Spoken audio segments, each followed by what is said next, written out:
Now that JJK chapter 245 is out and Sukuna is just won, with him fatally wounding if not potentially killing Higuruma and Kusakabe, there are a lot of crazy theories that have come out of this chapter, specifically of Sukuna's words of him saying he's actually only interested in the sword, the executioner sword, the weapon that can one-shot anyone with no exceptions. Not only do I believe that Sukuna will absorb this ability into his own powers, but he will actually use it to kill Higuruma and Yuji in this current battle. And there's even more crazy theories that are coming out of this chapter, so trust me, you're definitely going to want to stick around all the way until the end. So be sure to leave a like, it helps out a ton, thank you. And of course, if you haven't already, be sure to subscribe for a ton of consistent and quality JJK content just like this. A ton of spoiler videos on chapters when they come out, power scaling, analysis, crazy theory videos, because less than 10% of people who actually watch my channel are subscribed. So if you love JJK, trust me, you won't regret subscribing. And of course, thank you to these special members of the channel. Let us get right into this. Now, the craziest part that came out of this chapter is, well, there's two parts of it. First of all, is Sukuna just instantly demolishing both Higuruma and Kusakabe this chapter with his clean and dismantle. Now, in my spoiler video, I did say that there's a high likelihood that they are dead, but given those were my immediate reactions as soon as the chapter came out, I actually have changed my mind, mainly because of Sukuna's wording that he actually has an interest in the sword. Now, a lot of people are assuming that maybe they survived because Kusakabe actually activated simple domain. Do remember that if Sukuna wanted to kill them, a simple domain, at least I don't think would be able to stop a world-ending slash that can bypass even the Limitless. So unless you think a simple domain is better than the Limitless, then you can believe that. I mean, hey, maybe the simple domain really is truly broken and I'll be proven wrong next chapter, but I doubt it. Like I said in the spoiler video, the only chance I see Higuruma and Kusakabe actually surviving is if Sukuna, for whatever reason, just lowers his output. And like many of you had actually pointed out in the comments of that video, and like I just said in the intro, Sukuna has an interest in the sword, so maybe this is why he's actually purposely not killing them, since it's not like all of Sukuna's attacks are targeting the world. He does have the option of choosing what the target is, so if he chooses to not target the world but just target Kusakabe and Higuruma, and of course he lowers his output to not kill them, that could be a reason why they're alive. Because when you look at the cuts, it is very hard to tell. I mean, it's possible that they've cut all the way through and the next page of the next chapter they're dead, but it also looks like maybe it's just shallow cuts and it's not actually cutting all the way through. It does look like that could be the case too, but again, given Sukuna wants the sword or has an interest in it, it would be very weird for GEGE to have that line just for Higuruma to die next chapter, because if Higuruma dies, then the curse technique obviously vanishes with him. Now, why would Sukuna spare the two? Even if he actually is interested in the sword, why would he keep Higuruma alive, someone who could kill Sukuna? Because as it was actually said by the narrator, the execution sword will kill anyone without exceptions, and that includes Gojo and Sukuna. I think Sukuna is actually going to absorb this technique into his own body and steal Higuruma's curse technique. The reason I believe this is because it's really one of the only options left for Sukuna being interested in the sword. Again, if that line that Sukuna said was a complete throwaway and pointless, then unfortunately half of this video is also pointless, so hopefully it's not. I do believe GEGE wouldn't misdirect us and put that important dialogue from Sukuna, who, keep in mind, has barely said anything last chapter. I think he only said a couple sentences, so him saying that must have importance. And I do believe GEGE is an author of such a level that even these small throwaway lines that Sukuna says will have importance later on. Now, why do I think Sukuna is going to be able to absorb this sword? I specifically say that because of the countless theories that not only I have made, but many people in the community have made for years, that Sukuna's curse technique is a storage technique. And GEGE has actually said in the past that Sukuna is going to eat someone important in the series. Is it possible that we're going to finally get this statement in the manga and the person is Higuruma? Because I do believe a condition for Sukuna getting someone's power may be to eat them, and I will touch upon this later in the video. We know his curse technique is cleave and dismantle, but it's possible that that's only one of many. And no, I don't mean just stealing bodies. I'm not saying he's gonna take Higuruma's body, which I guess he could, because it was implied that the 10 Shadows is just completely gone in this chapter, but again, that's from Higuruma's thoughts. That's not the narrator saying it, so it's not confirmed. I do believe the 10 Shadows is still there, but more so it's just most of the Shikigami are gone. In theory, the rabbit should still be there, and the basic application of the 10 Shadows, such as, you know, diving into shadows and storing things, that should still be accessible, unless Sukuna transforming hinders the ability to actually use 10 Shadows, which is a possibility that I'd say it's 40% or even a 50% chance that that's the case. But back to the main point, Sukuna having a storage technique or just being able to store curse techniques. We've seen that Sukuna has a depth and wealth of knowledge on Jujutsu, so much so that it's the most that we've ever seen. I mean, he's well aware of the black box in the brain of every sorcerer. He's even giving Gojo a lecture on it as well. And I'm certain you've heard all the theories on how he can either take curse techniques or he can access them via the cursed realm, or he can put them in the box and by accessing his own black box switch out which curse technique is active. Clearly something is going on. I mean, he says the black box and then he says open, which the voice actor killed in the anime, by the way. Phew, it's such a great way. I just loved it.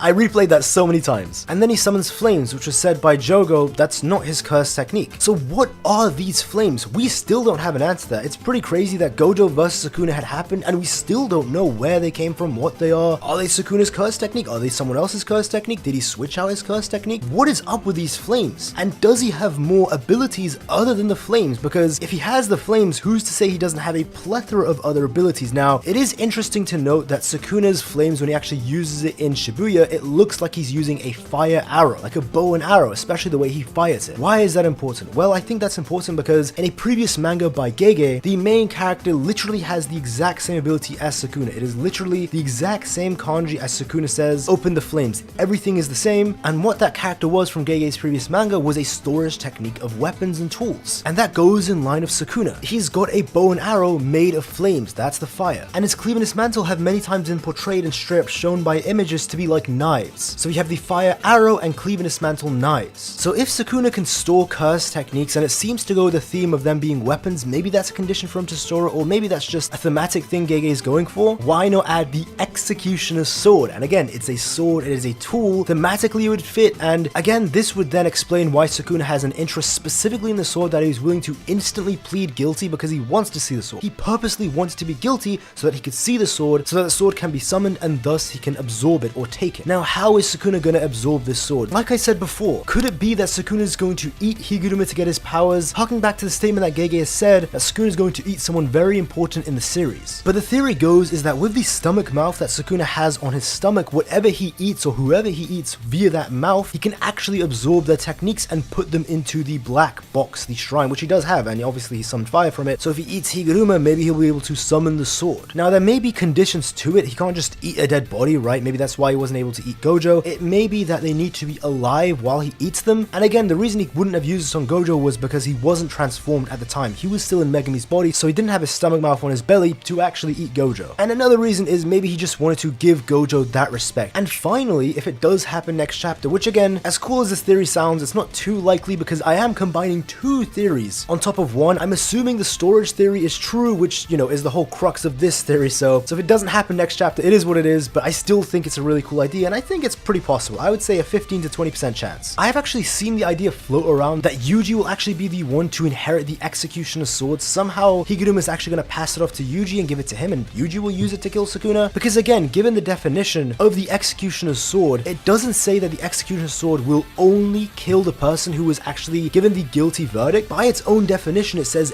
anyone. Yes, anyone who is touched by the sword will die without exception. So it's not just the person who got the verdict, it's only to summon the sword does someone actually need to be given the death penalty sentence. So if Sukuna does get it, or if Yuji gets it, it will be able to kill anyone else even if they weren't given the death penalty. Now, if Yuji is the one to inherit it, I honestly think that's a whole video in and of itself, so I won't touch on that now, but I just wanted to throw that idea out there because I thought it was pretty cool. I think it's far less likely that Yuji gets it, you know, I think Sukuna is more likely to get it, but if Sukuna gets it, I think that he uses to kill Yuji Itadori. And if you're someone who's been watching this channel for a while, you've seen in many of my videos, especially the past 3 months, virtually in all the Yuji ones, I've been saying that I think Yuji is definitely going to be losing this fight. As I covered from my video from over 2 months ago where I did actually say that Yuji and Higuruma had already failed the court case, which ended up becoming true because I long accepted that Sukuna is going to win this. I've also floated the idea that Yuji just has to die for a third time. So he did die once at the detention center, he did die again from Yuta, and when he fought Choso and lost, that's mistaken to be a death by some people, but do remember he was just on the brink of death. He didn't actually die, he was just close to it. And don't worry, I'm not saying Yuji is going to be permanently dead. I do think he's going to resurrect and come back, but even if he doesn't die, I at least think that he has to lose this current battle and clash with Sukuna. The reason being is it would just be a bit too anticlimactic for Yuji to win the first bout. I do believe that the villains are going to win this first round of fighting, and it's actually going to be a second entirely different battle that will take place, and Yuji will have his round 2, or I guess round 3 or 4. He's fought Sukuna so many times. He'll have another battle with him, and maybe he'll even lose that, and there'll be a third bout. And I could be wrong. GEGE is pretty unpredictable, so he may go the less obvious choice and just have Yuji win this current battle somehow, which, giving GEGE both his unpredictability and his very fast pace for the story, it's definitely a possibility that Yuji wins. But I do believe Yuji will lose this. And back to the whole resurrection part that I was talking about, I did actually make a video, and it's one of the most popular theories on my channel, that I actually think Yuji will die in this battle and he will resurrect, but specifically the person to resurrect him will be Ino, given his curse technique. His curse technique isn't the same as Granny Ogami's, however it is a summoning curse technique, and since he's actually summoning beings from a whole different dimension, and also given the lines of him and Naname, Ogame, and if Granny Ogami saying their curse techniques are coincidentally of the same nature, it could be possible that he'll actually resurrect Yuji by summoning the previous information on his soul and bringing that back to the surface. So not only will Yuji come back, but potentially he may come back with his Heian memories and Heian abilities. Now, this is a pretty insane theory. The theory in and of itself, I would say there was a 0.1% chance of it coming true, but given the fact that Ino is currently on the battlefield and they lost, so all the requirements my theory from 2 months ago to come true are all here, which is just perfect for my theory. But even then, I would still only give the theory with these new circumstances a 2 to 3% chance. It's still very unlikely. I mean, for all we know, next chapter Ino dies and the theory is null. I think there's actually a drastically higher chance of Ino dying next chapter than my theory coming true, but I still think it's a very interesting theory. If you're interested on the resurrection theory, check out my video on it. I go into extreme depth specifically in that video. I barely touched upon it in this one. So if you think it's impossible or you think it's outlandish, I would recommend checking that video out for more details and info on that. Or you know what, maybe Sukuna actually did already kill Higuruma and Kusakabe last chapter, him being interested in the sword was pointless, and he also proceeds to one-shot Ino and that theory is null and this whole video is pointless. Well, I wouldn't say it was pointless. I do think these theories are very fun, very interesting, and just given the nature of JJK and the complexity of it, probably not going to be true, but it'd be very cool if even one of these do come true, especially the Executioner's sword. I mean, I really just want to learn more about Shrine. It's been so long, we've known about this since Shibuya for years. If we even just get a